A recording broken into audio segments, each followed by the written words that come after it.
आप सभी को ग्रेस हीरा की ओर से जय मसीह की। ग्रेस हीरा में आप सभी का स्वागत है। आज हमारे मनन पठन का 21वां दिन। प्रभु को धन्यवाद, उन्होंने अभी तक हमारी सहायता और मदद की। आप सभी का धन्यवाद कि आप लोग अभी तक हमसे जुड़े हुए हैं। प्रभु आप सभी को आशीषित करे।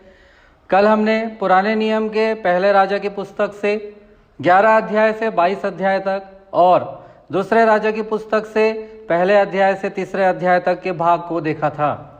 नए नियम के भाग में से हमने प्रकाशित वाक्य पुस्तक का अध्याय 1 से अध्याय 11 तक देखा था। आज हम उसी के आगे देखने जा रहे हैं। मैं जो भी बातें कर रहा हूं और जिस प्रार्थना पत्र का जिक्र मैं कर रहा हूं, यदि आपके पास नहीं है, आप हमारी वेबसाइट www.gracehira.in पर जाकर देख सकते हैं। लिंक डिस्क्रिप्शन में दिए जा चुके हैं। आइए हम आगे बढ़ते हैं। आज हम पुराना नियम में से एक पुस्तक और नए नियम में से एक पुस्तक, यानी कुल हम 2 पुस्तकों को आज पढ़ने जा रहे हैं। पुराने नियम में से जो पुस्तक को हमें पढ़ना है वो है दूसरे राजा की पुस्तक।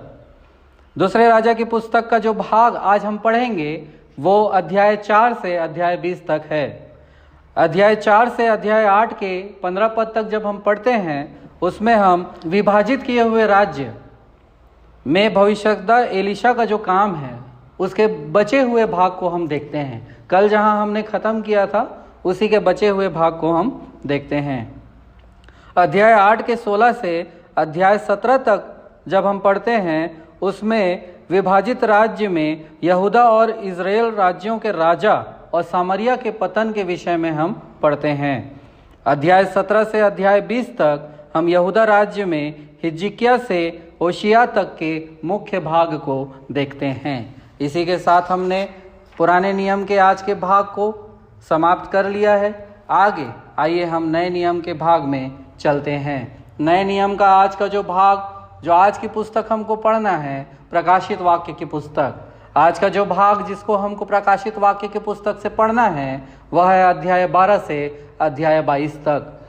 अध्याय 12 और अध्याय 13 जब हम पढ़ते हैं, उसमें हम अजगर और 2 पशुओं के विषय में हम दर्शन के बारे में बातें देखते हैं। अध्याय 14 और 15 को जब हम पढ़ते हैं, उसमें कुछ अन्य दर्शनों का जिक्र हम पाते हैं। अध्याय 16 को जब हम देखते हैं, वहाँ पे परमेश्वर के प्रकोप के 7 कटोरों का वर्णन वहाँ पे पाया जाता है। अध्याय 17 से अध्याय 20 तक जब हम पढ़ते हैं, वहाँ पे बेबीलोन का विनाश तथा पशु, झूठे भविष्यद्वक्ताओं और शैतान की पराजय के विषय में हम देखते हैं। अध्याय 20 को जब हम पढ़ते हैं, वहाँ पे अंतिम न्याय का वर्णन हम पाते हैं। अध्याय 21 और 22 को जब हम देखते हैं, हम नया आकाश, नई पृथ्वी और नया यरूशलेम के साथ, उपसहार के साथ हम इस अध्याय को, इस प्रकाशित वाक्य पुस्तक को समाप्त करते हैं। इसी के साथ हमने पठन के आज के भाग का छोटा सा विवरण देख लिया है। आइए अपने प्रार्थना पत्र के अनुसार एक छोटी सी प्रार्थना करें। पवित्र, जीवित, सामर्थ्य, अनुग्रहकारी परमेश्वर पिता, आपके चरणों के निकट आते हैं। प्रभु जी, कलीसिया में आपकी एक कलीसिया, विश्वव्यापी एक ही सर्व कलीसिया परमेश्वर के प्रेम से भर जाए। प्रार्थना करते हैं परमेश्वर, आपका प्रेम इस कलीसिया में समाहित हो जाए, आपका प्रेम कार्यकारी हो जाए। प्रार्थना करता हूँ परमेश्वर, हम व्यक्तिगत जीवनों में प्रभु वचन में आगे बढ़ने पाएँ, आपके वचन का मनन करने पाएँ, आपके वचन का पठन करने पाएँ, आपके वचन को सोचें, विचारें। प्रभु प्रार्थना करता हूँ परमेश्वर, हमारे जीवनों में ये वचन लागू हो जाए। प्रार्थना करता हूँ परमेश्वर छत्तीसगढ़ राज्य के बीजापुर जिला के लिए, और प्रार्थना करता हूँ प्रभु भारत देश के सिक्किम राज्य के लिए।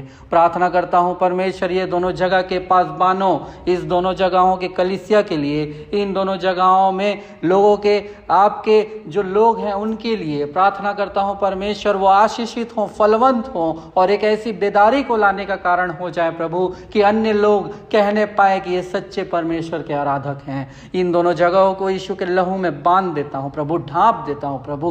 प्रार्थना करता हूँ परमेश्वर, एक नया विकास, एक नया परमेश्वर उन्नति, एक नई सृष्टि होने के लिए आप इनको अपने उद्धार के काम में ले आइए प्रभु। आप हमारी प्रार्थनाओं को सुनते हैं, धन्यवाद।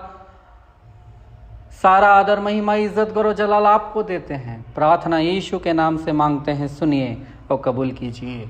परमेश्वर पिता को धन्यवाद देता हूँ। मैं बहुत ही ज़्यादा आनंदित हूँ कि आज के दिन तक हम इस प्रार्थना विषय को और इस मनन पठन को लेके आ सके हैं। आपको प्रभु आशीषित करे, और भी लोगों को बताएं, और भी लोगों को जोड़ें। उनके जीवन में भी ये काम आगे होना चाहिए। हम पठन और मनन में आगे बढ़ें और परमेश्वर के साथ अपने संबंध को और मजबूत करें। कल मिलते हैं आगे के भागों के साथ। सबों को जय मसीह की।